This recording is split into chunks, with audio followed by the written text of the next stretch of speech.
say node, right? So it starts up right here, and from here it shoots across. What does electricity make the heart do? The muscle do? You get shocked. What happens to the muscle? It jerks, right? So that's what allows it to contract and squeeze that blood down to your ventricles. Awesome. All right. So right after the P wave, we have the PR segment. Layla, what can you tell me about the PR segments? As far as like electrocardiograph. It's up here. This is the important part. This is what really matters. I can't see. Oh, you can't see? I'll say it then. That's where the electricity temporarily pauses. Good job, Chastity. You know everything today. I can see it. It's just like that. That's where electricity pauses. Who can tell me why that pause is so important, Marisol? Because if electricity runs through the body all at one time, it really won't do nothing. Exactly. If electricity runs through the entire heart at the exact same time, what does electricity do again to the muscle? The heart's a muscle. Jerk, yeah, squeeze. So if electricity did not pause at the AV node, it would all just flash to the heart pretty much like instantly, and everything would squeeze. We don't want them to squeeze. What we want is we want that pause to be there, so when that atrium is squeezing that blood down, the ventricle is nice and relaxed so it can receive that blood. We don't want them both to squeeze. Nothing, it might as well nothing happen, if that's the case. Awesome, all right. And then QRS complex, what can you tell me? So, represents the spread of a stimulus through the ventricles. okay. You want me to keep going? The absolute, and what does that do to the ventricles mechanically? So when the electricity goes to the ventricles, Records the amount of energy being made by the ventricles. and then that's gonna make them squeeze, right? So now the ventricles will squeeze. Mm-hmm. Good, good. And then T wave. What does the T wave do?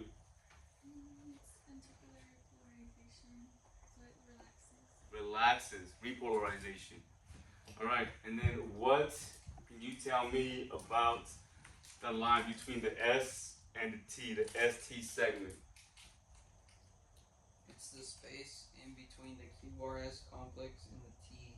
Usually lasts 0.05 seconds to 0.15 seconds. Awesome. All right, so what I want you guys to see, so this we'll go off of this one because this one doesn't disappear on us. So this is what's happening. Well, so this is the ventricle. These are both ventricles. This is my atrium. Right here, this is the atrium squeezing, okay? And this pause is the electricity at the AV node, right? So that's what's gonna allow all that blood to go down to your ventricles. When we hit the Q, that's the ventricle squeezing the blood out, and this line, I want you guys to imagine that line as being as the ventricles just holding that squeeze and pretty much squeezing out every single last drop. I just want you to picture like that, it'll help you out. So the squeeze of the ventricles, we're holding that squeeze, and then at the T wave, where the ventricles are relaxing again for what to happen. The P wave is coming up, the atrium to squeeze. You guys see? Holding, and it'll be back over here, squeezing. So it's just a picture of what's physically happening in the heart. Electronically, but also mechanically, because the electricity makes the motor run. Like when you go in the car, turn on the key, dashboard comes on, then the motor runs, right? Everything works the exact same way in the world. Doesn't matter what you're talking about. Any questions so far? Okay. So let's keep going. All right, can anybody tell me what anatomy is? What's anatomy? The inside of the body. I like that. I'll take that. It's the body parts, the individual organs. Like, this is the heart, these are lungs, this is a trachea, right? This is the eyeball. We're just pointing at stuff and saying what it's called. That's a table. If everything had like a name tag on it. Exactly, yeah. So what is physiology? Who can tell me what physiology is? I'll tell you, I'll give you a hint. It's an action word. The study of the physical body. No, you're close to it, but physiology itself is how those parts work. Okay? So again, so anatomy. Car runs. Car runs, yeah. So Engine is the anatomy. That's the engine. The physiology of the engine is the engine running, the pistons moving. That makes sense? Right. Good. So again, anatomy, this is the heart. That's the anatomy. The physiology is that blood running through the heart. So how this heart is working. So when you see anatomy and physiology, that's literally what it means. The parts and how they work. Cool? Alright, so we're talking about the heart. So if we hear electrophysiology, pretty much anytime you see physiology, it's an action word. Something is happening. So electrophysiology, electricity is moving. We're talking about EKG, so it's the heart. So we're talking about how the electricity runs through the conduction system. Does that make sense? Okay, that's super important. So electrophysiology, talking about electricity, physiology is how it's moving. And it's EKG, so obviously it's the heart. So when it says explain heart anatomy, atriums, ventricles, and say node, right? Basic electrophysiology, we're talking about just how that electricity runs through the conduction system that makes the heart pump. Okay? Let's see. I'll leave that alone. Any questions so far? No? Okay. Okay. So this is one thing that I want you guys to write down, if you guys don't already have it, is a normal sinus rhythm, and we did talk about it, it's on that side. A normal sinus rhythm is just a fancy word or a fancy way of saying normal or good heartbeat. Good heartbeat or normal heartbeat. Okay? So again, normal sinus rhythm means good heartbeat or normal heartbeat. Okay? So it's like a fancy word. Yeah, these are all fancy words that we can break down and translate into regular verbiage. Once you have that translation, you know what's up. Okay, and so you guys see it? So sinus. So where is the heartbeat generated? Where does the heartbeat come from originally? Chastity. It has to do with what you told me. Where does that P wave come from? The SA node. So every single good heartbeat, if it's a good normal heartbeat, normal sinus rhythm, it's normal because it starts at the sinus node. So that's why it's normal, because it starts and it's in the name. So that's what's going to say it. Okay? Because every good heartbeat starts at the SA node if it's normal. Okay? Okay. Alright, so here's some more stuff. These are more definitions. So I'm going to have you guys write these down. I'll post the video in case you guys want to go back, pause it, whatever. So I'll post it immediately after class. I'll probably do it in chunks, but I'll post it. So Brady, cardia, and tachycardia. The definition here for Brady. You're going to see Brady more than just when talking about cardiac, heart, okay? So Brady means slow. Brady equals slow. Tachy is not what you guys are wearing. It means fast. I'm just waiting. Tachy means fast. So if I were to say, Brady Charles, I'm saying Charles is slow. If I say Tachy Chastity, Chastity's fast. Okay, that's what that means. So bradycardia means slow heart rate. Tachycardia means fast heart rate. But there's numbers to these. So there's number definitions. What's up? So regardless of what's added to at the end of the word, if it has Brady in front of it, it means slow. Tachy means fast. Yeah, so for example, it's just how cardi or cardo or cardia means heart. Pnya, it's really spelled pnya. Pnya. There might be an H, I don't know. This means breathing. This is a medical term for breathing. So it means you're taking a breath. So if I were to put Brady in front of this, I'm not sure if it's with the Y, what does that mean then? Slow heartbeat. No, Nya means breathing. Oh, slow breathing. Slow breathing. So you're going to see this again and again and again. Brady in front of stuff. Brady and call it tachy. So tachypnea would mean what? Fast breathing. Fast breathing. That's it. Easy. Alright, but let's put some number definitions to this. Okay? So a normal heartbeat is between 50 to 100 beats per minute. Okay, so this is a normal, I'll put a little heart rate. Okay, this is normal if you're just relaxed. Like right now, you guys are just sitting down. You guys aren't doing much, just taking your notes. So your heartbeat, if nothing's wrong with you and you haven't had too much coffee, it should be between 50 to 100. So with that being said, by definition, bradycardia is any heartbeat below 50. So if it's 49, this patient just fell under bradycardia. Okay, those numbers matter. And I'll give you a second for that note. So on the flip side, if we know that the normal range is 50 to 100, that's just the normal. If it's tachycardia, it's if the heartbeat is above 100 per minute. So by definition then, number definition, 101 is by definition tachycardia. Okay? Because your normal ranges are 50 to 100. Any questions about that? Nope. All right. It has to higher than 101.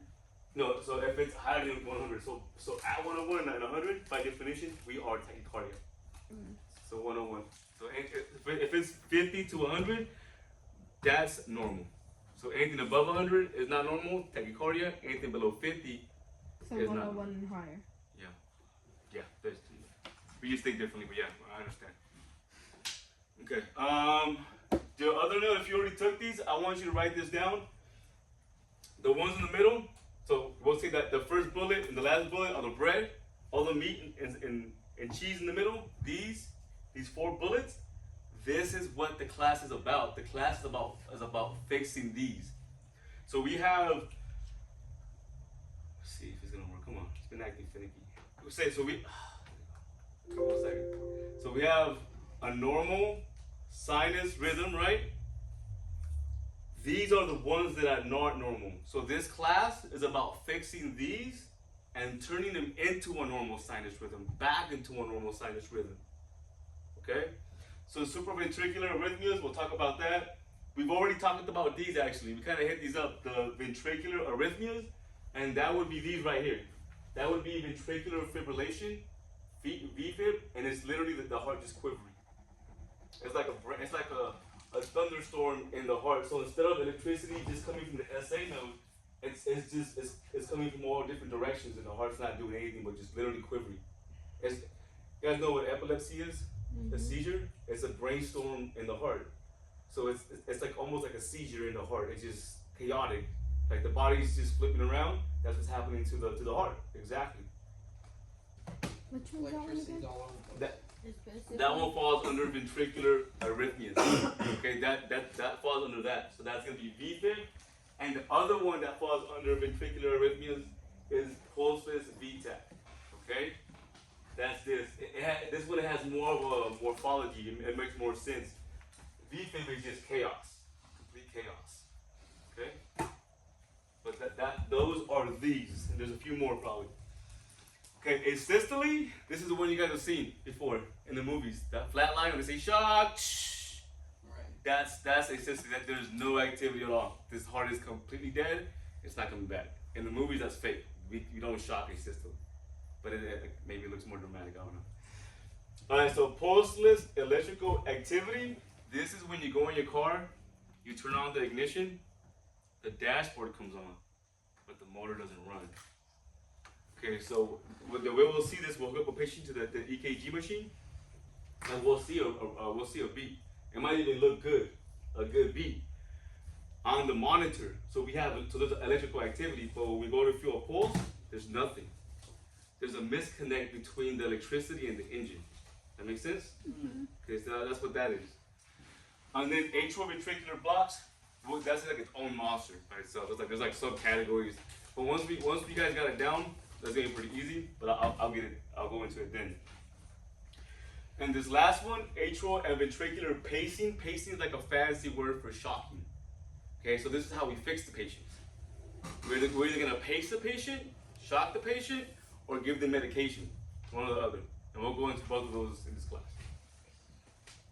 Okay. Let's keep going then. All right, cardiac anatomy, electrophysiology. What is electrophysiology again? Alexis? I haven't picked on you yet. That's the SA node firing but also that's part of it. But electrophysiology is electricity, is SA node firing, then going through the entire conduction system, Okay, so this we already kind of hit on. So I'm not gonna spend time in it. It's just your right atrium, left atrium, ventricles. We talked about this stuff. Okay. This is the actual conduction system, but there's one thing added that I did not talk about.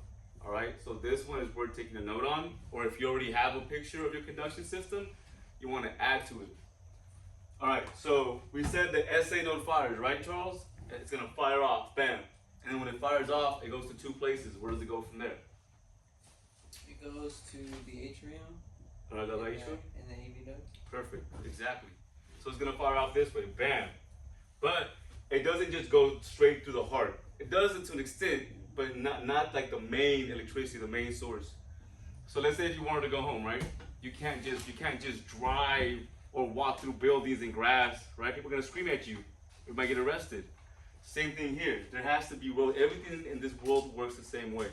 It has to actually take a road. It has to take a path. So the way it actually gets there to the other atrium and to the AV node is through these pathways, like streets, called internodal pathways. So I would document that. That's going to be important. That's a little more on the advanced side. It's just more stuff. So it goes to the left atrium and to the AV node through the roads of the streets called internodal pathways. Okay? Is that where the energy goes through? Yes, the energy goes through there. Is that on the test? Yeah. Everything's on the test.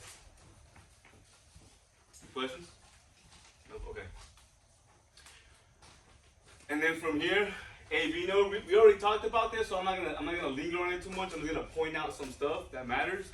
So if you guys continue on, become paramedics, become EMTs, nurses, doctors, it doesn't matter what you guys become. There's going to be textbooks that come along with the education, right? Textbooks are made by different people. People are from different parts of the country and from different countries. That's easy to say, right? So those people that are from different parts of the country are writing textbooks. And where you are in the country will define how you speak to an extent. Like if you're from Detroit, you speak different than from someone from California. And if you're from California, you speak different than from someone from New York, right? You guys speak differently. So there's going to be, so when you guys see that the verbiage, it might be a little bit different. Like for example, I've been saying bundle of his when I talk about the bundle of his. But right here, they added the common bundle of his. So I'm saying that to say this. Down the road, when you guys see little differences, but you guys see like the core of what's there, don't let it freak you out. It's just a different way of saying it. Just how a heart is a cardiac. Right? Same thing. Just know that it's the same thing. In other books, you'll even see it as his bundle. So it won't even be bundle of his. So what I would put here, if